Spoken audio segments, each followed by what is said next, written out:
You wake up one morning, and the world is not the same. What you thought was certain has slipped through your hands. The house is quieter, the faces colder, the mirror harsher. There is a moment when silence becomes unbearable, because in that silence, you can hear the echo of all that you've lost. And yet, this line calls to you, and lose and start again at your beginnings, and never breathe a word about your loss. It whispers like a hand resting gently on your shoulder, reminding you that the story is not over. Loss is a teacher. Cruel, yes. Unforgiving, often. But also strangely faithful. It strips us down, tears away what we cling to, and then, somehow, asks us to rebuild. Quietly, without announcement, without applause. No trumpet to announce your resilience. No audience to cheer your return. Just you, alone, facing the rubble of your old life. Think back. Remember the first time you lost something that mattered. Maybe it was a toy as a child. You searched under the bed, under the couch, inside every drawer, your small hands trembling. And when you couldn't find it, you cried. That was your first rehearsal, the first taste of absence, the first note of a lifelong symphony, composed in minor keys. As the years passed, the losses grew heavier. Friendships faded, dreams dissolved. People you loved walked away, or were carried away by time. And each time, you were asked silently to begin again. Here is the paradox: to lose and to begin again without speaking of the loss. It does not mean to bury the grief. It does not mean to deny the wound. It means to carry it like a secret ember, hidden but burning, shaping you in ways no one else can see. The world may look at you and think you are unchanged, but inside, you know you've walked through fire, you've carried the ashes, and still, you've chosen to plant seeds again in soil you once thought barren. Imagine a craftsman. His workshop burns down, all his tools gone, his creations reduced to dust. He does not gather a crowd to tell them of his suffering. He simply picks up a single piece of wood, carves again, begins again. There is dignity in that silence, a nobility in rebuilding without announcing. Because words are easy, but quiet action, quiet creation, is where true strength resides. Loss tempts us with bitterness. It whispers, complain, tell the world how unfair this is. Seek sympathy, drown in sorrow. But this line, this ancient wisdom, asks something greater. It asks you to rise, without broadcasting the fall, to bend without breaking, to begin without bitterness, to choose life again and again, even when life has chosen to take from you. Let's slow down here. Breathe. Feel the weight of your own past losses, the relationships that ended, the jobs that slipped away, the nights you cried into a pillow that no one else will ever know about. You carried those nights in silence, and yet you're here, listening, living. You began again, maybe without realizing it, Every morning you rise, after the night has stolen your peace, you're already practicing this wisdom. You're already embodying the strength that the line speaks of. There is a rhythm in life, a cycle. We gain, we lose, we begin again. The seasons remind us.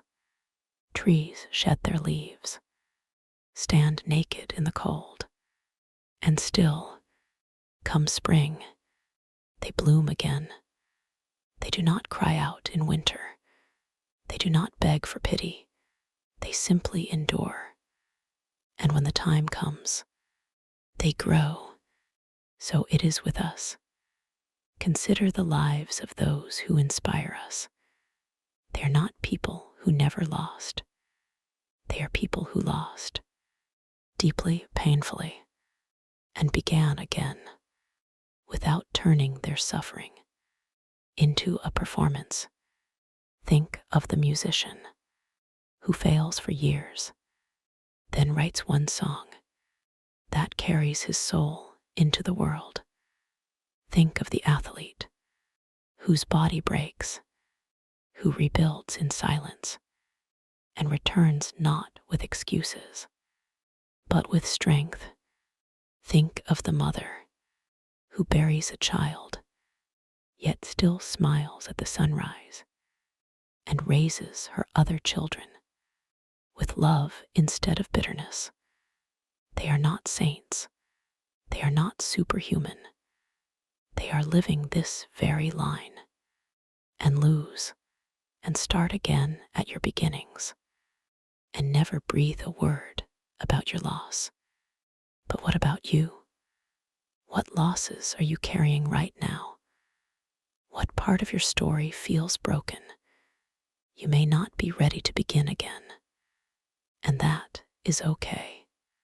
Beginning again does not mean you must rush. It does not mean you must forget. It means you hold the possibility that when the time comes, you will place one foot forward, then another, quietly, not because you have something to prove, but because life is still waiting to be lived.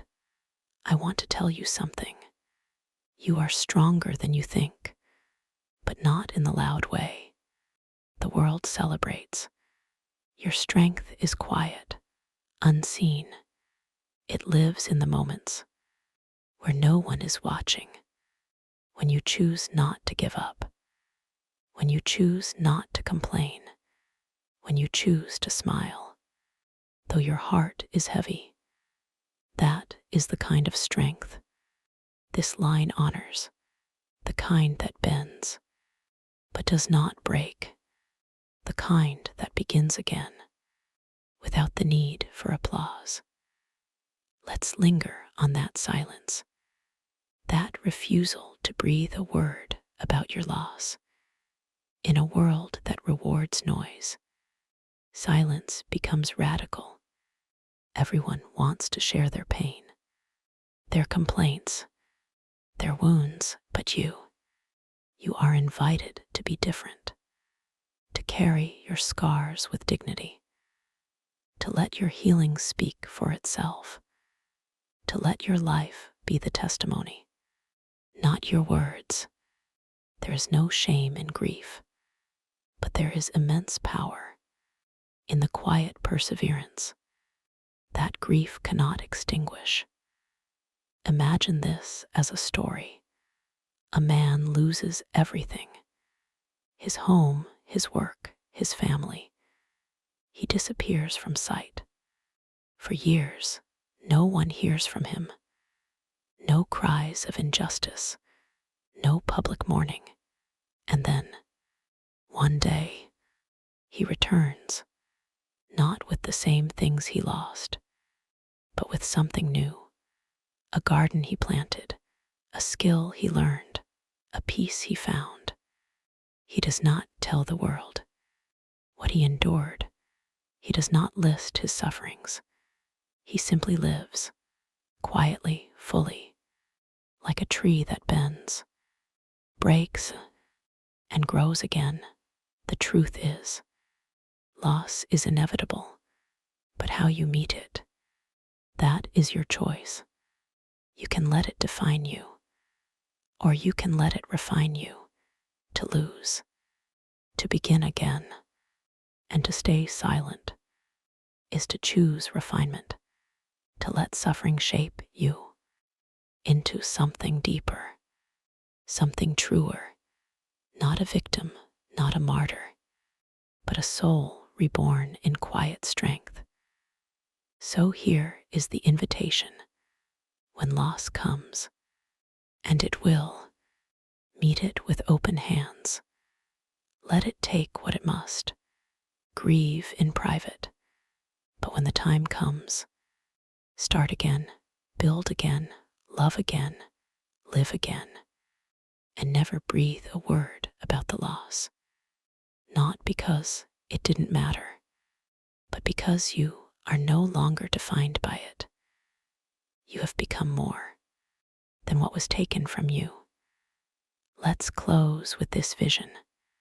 You, years from now, walking down a quiet street. Someone sees you smile, hears your laughter, feels your calm. They think, how lucky, how simple their life must be. They will never know the nights you cried, the dreams you buried, the battles you fought. And that is as it should be, because your silence is not emptiness, it is sacred.